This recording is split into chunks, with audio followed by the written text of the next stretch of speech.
Ravi de vous retrouver sur ce plateau, sur la télévision Tamashek. Votre émission Buzz Matinelle, la chronique du jour, porte sur l'abrogation totale de la loi d'amnistie à l'Assemblée nationale. Bonjour à tous et bienvenue. Je suis toujours en compagnie avec Mohamed Sissi, le chroniqueur de la télévision. Bonjour Mohamed Sissi. Bonjour madame. Vous allez bien?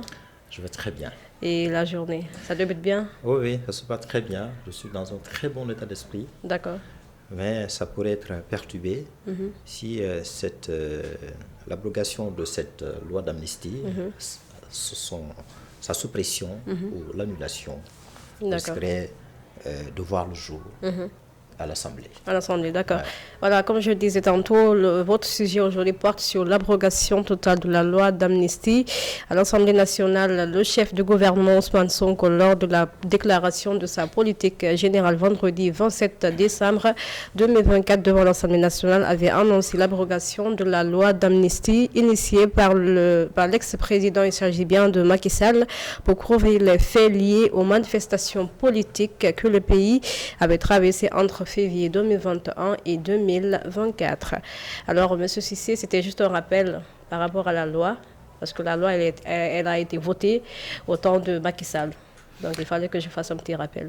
Ah oui, donc justement, vous avez bien fait de faire ce rappel-là. Donc, ce rappel nous amène évidemment à parler un peu brièvement les faits. Oui. Alors, les faits-là, que la loi d'amnistie a effacé, c'était produit, vous l'avez dit tout de suite, de 2021 à 2024, oui. C'était une période préélectorale et aussi c'était aussi lié à cette pandémie mondiale, la COVID-19. D'accord, alors on va commencer avec notre première question. Pouvez-vous revenir sur cette loi? Comment cette loi a été votée à l'Assemblée nationale? Alors, comme je disais tout de suite, c'est suite aux événements violents, des événements politiques survenus de 2021 à 2024. Oui. Alors, c'était très sérieux, c'était une période préélectorale. En ce moment, Ousmane Sonko était un opposant farouche, farouche, très important, très populaire. Ouais. Alors, il y avait une espèce de quiproquo entre le régime d'alors et l'opposant Ousmane Sonko, qui était un opposant. Les gens même, les responsables de l'APR, le jugeaient un opposant très radical. Alors, donc, on a vu donc cet événement, il y a eu une manifestation violente. Il y a eu même une insurrection très importante qu'on a. L'insurrection, l'appel à l'insurrection a été porté contre Ousmane Sonko. Il a été accusé d'avoir appelé à l'insurrection. Donc cette manifestation a entraîné des morts, des milliers de morts. Des blessés. Des blessés. Oui, il y a eu même la détention politique. En ce moment, la prison de Rebus, la maison d'arrêt, était remplie de morts. Elle est remplie de détenus politiques, les responsables politiques, surtout de PASTEF. Ouais. Oui. Donc c'était tellement important. Vous savez, Macky Sall, il avait dit auparavant que selon la Constitution, il ne va jamais porter sa candidature. Donc à un certain moment, il y a un revirement. Donc certes, il ne s'était pas prononcé là-dessus, mais on a vu à son entourage, les ministres, les responsables de l'APR sont montés au créneau pour dire qu'il a la possibilité de se présenter, de porter sa candidature. On a même vu Ismaël Madior Fall, qui fut ministre de la Justice et garde des Sceaux, et aussi ministre des Affaires étrangères. Il a été aussi le conseiller de Macky Sall. Donc on l'a vu, hein, un juriste, un technicien en droit, dire que oui, Macky Sall avait la possibilité de porter sa candidature. Donc alors que Macky Sall n'avait pas encore dit qu'il va porter sa candidature. Donc ce moment-là, c'était une période préélectorale, donc cela a dégénéré. à une manifestation. On a vu la destruction des biens oui. publics et privés. Ouais, c'est vrai. On a vu Auchan a été victime de cette destruction, de saccage. Des bus aussi. Des Auchan, plus de 15 Auchan qui se trouvent au Parcelles Assainies. Oui, donc c'était vraiment très sérieux. Donc c'est la raison pour laquelle le régime d'alors, le régime de Macky Sall, a décidé de faire passer pour la première fois une loi d'amnistie à l'Assemblée pour effacer tous les crimes et tous les délits qui ont été commis de 2021 à 2024. D'accord. Alors, on continue toujours avec nos questions. Pourquoi abroger cette loi alors que Ousmane Sonko et Bassirou Diomaye Faye en ont bénéficié, selon vous? Alors, l'objectif de l'abrogation ou l'annulation, pour parler simple, de cette loi d'amnistie, c'était pour pacifier l'espace public. C'était pour calmer le cœur. C'était pour calmer les rancœurs, les colères. Tout le monde était fâché. À ce moment-là, on a vu des gens qui ont perdu leur famille, leurs enfants, leurs frères. Il y a eu les détentions arbitraires, injustes. On a vu les responsables politiques détenus en prison injustement. Il y avait des milliers, de soixantaines de morts. Vous voyez ça? Donc, c'est la raison pour laquelle, disais-je, le président a décidé de voter, puisqu'il avait une majorité très importante à l'Assemblée nationale. Donc, il s'est appuyé sur cette majorité-là pour justement abroger ou annuler cette loi d'amnistie. Alors, la question que vous avez posée, c'est justement relative à l'effet qui se trouve derrière l'annulation de cette loi d'amnistie. Alors, si d'aventure cette loi d'amnistie serait annulée, qu'est-ce qui se passerait? En ce moment, le président Diomaye risquerait de retourner en prison.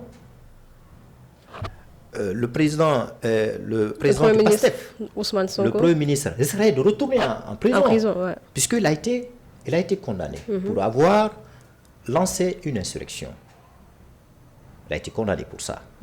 Donc, si on a voté une loi d'amnistie, c'était pour effacer toutes ces infractions-là, tous ces délits ou les crimes commis de 2021 à 2024.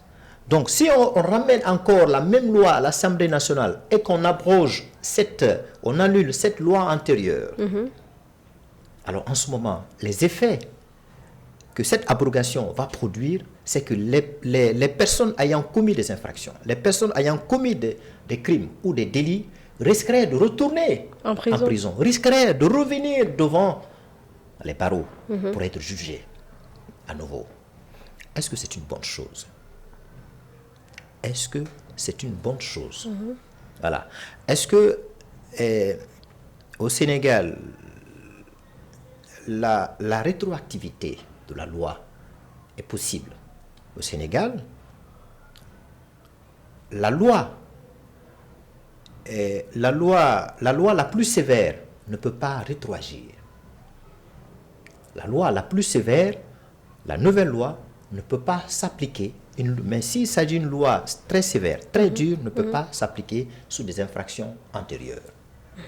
Donc, si on le fait, ce sera une violation au principe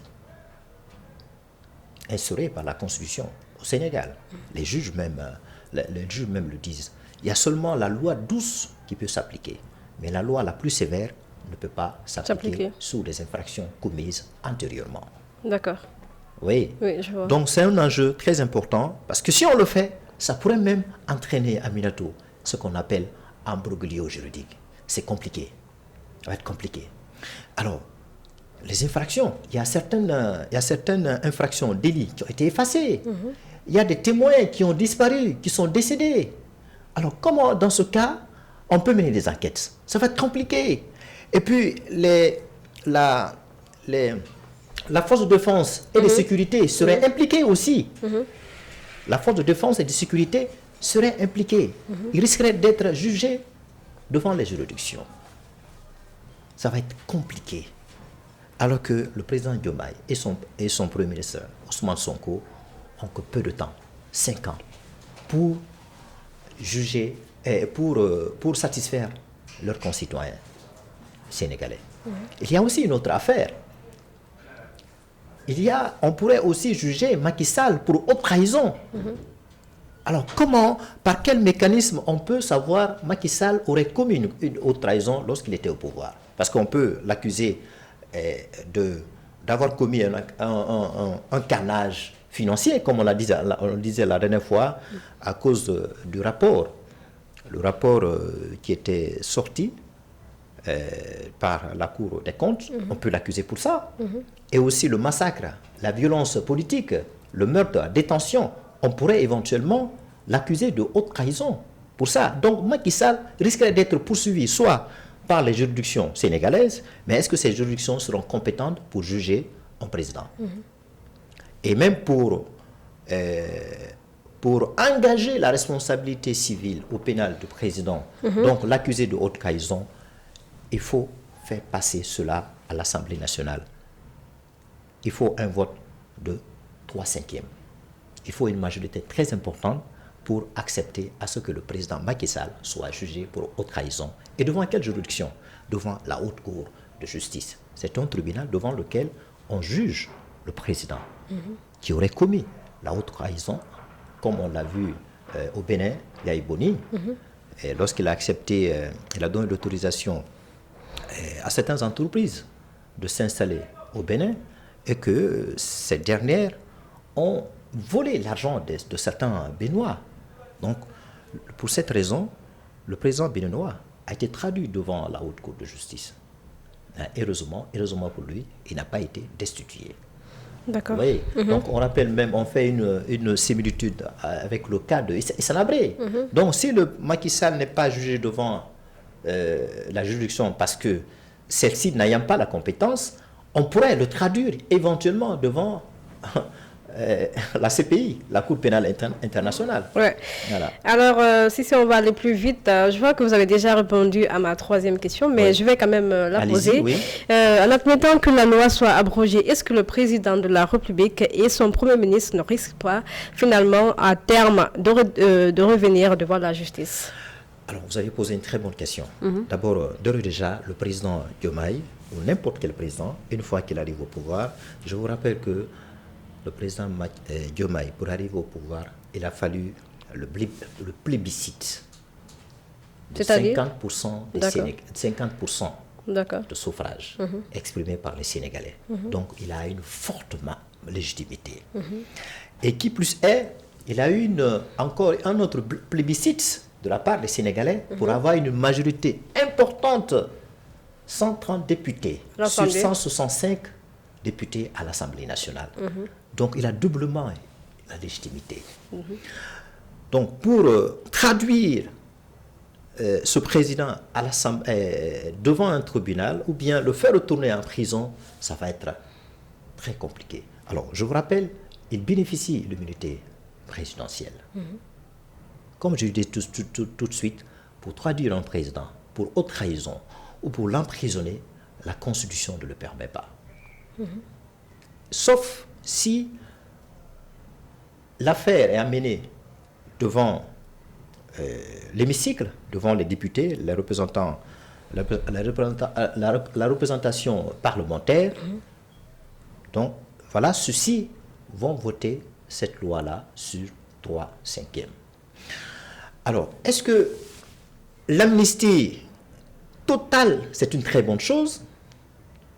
Amnistie, comment on appelle? L'abrogation de cette loi, une abrogation totale, est-ce que c'est une très bonne chose? Moi, je pense que ce n'est pas une bonne chose. On pourrait peut-être faire une abrogation partielle, en partie.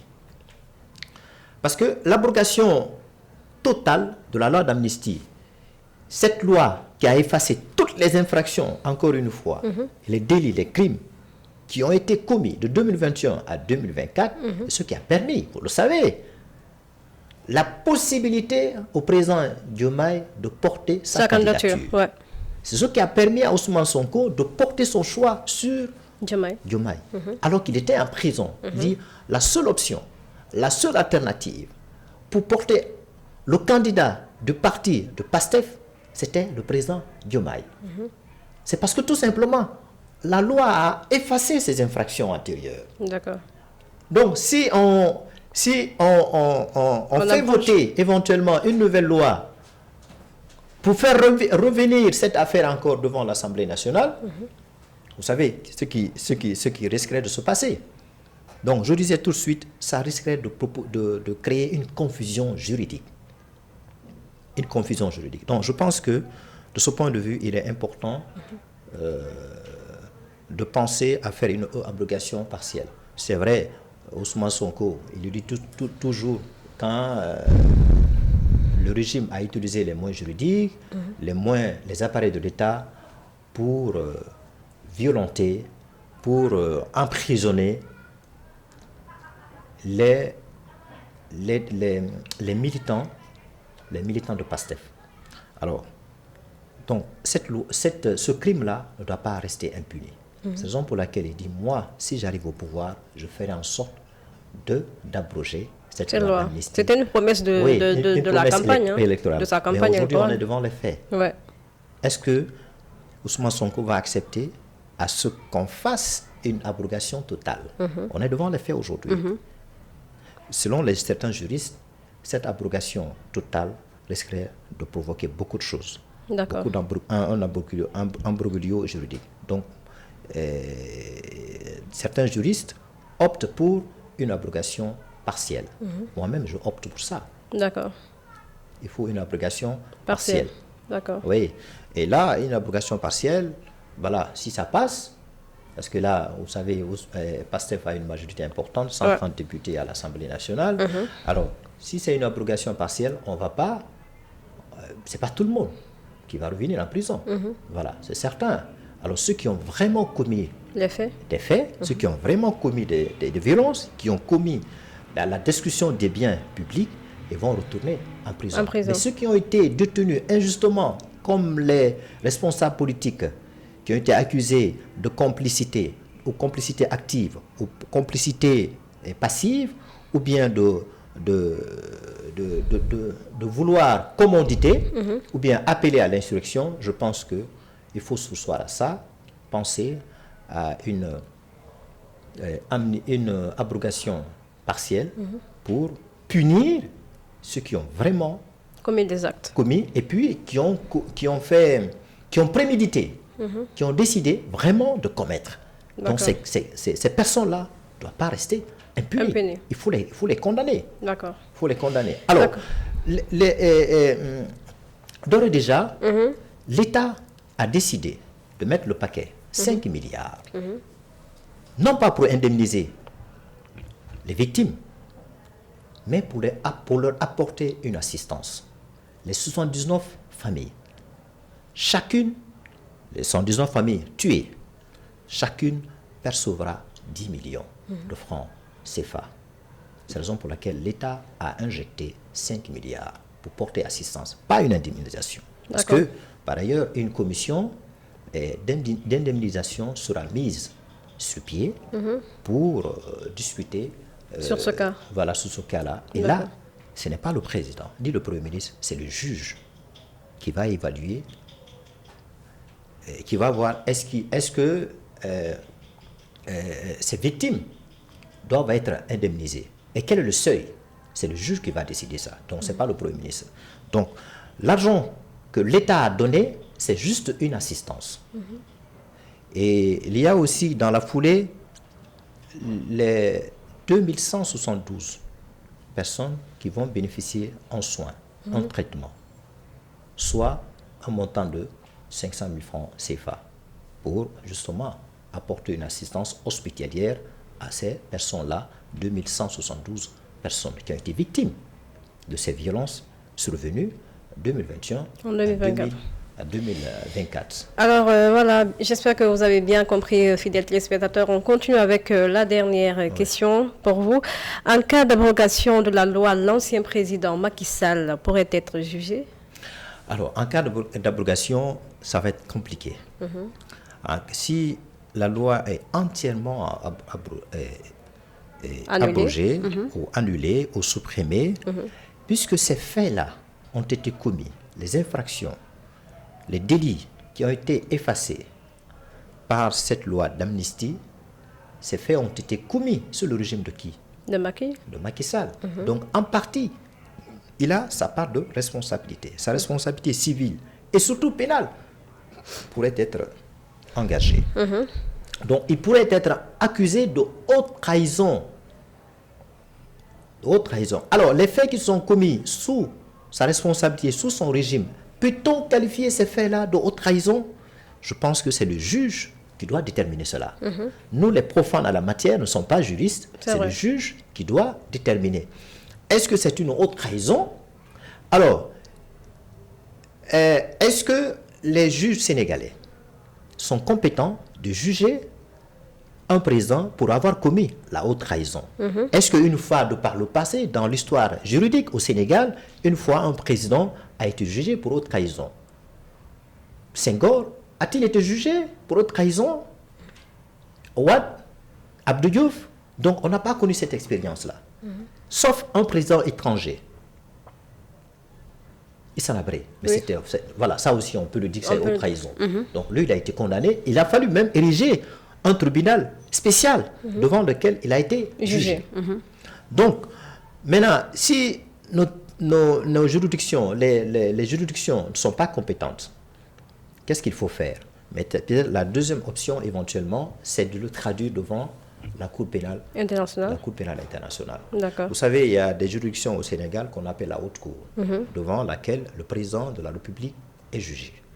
Il y a aussi la Cour de justice, devant laquelle les ministres ayant commis des infractions dans l'exercice de leurs fonctions vont être jugés devant cette juridiction-là.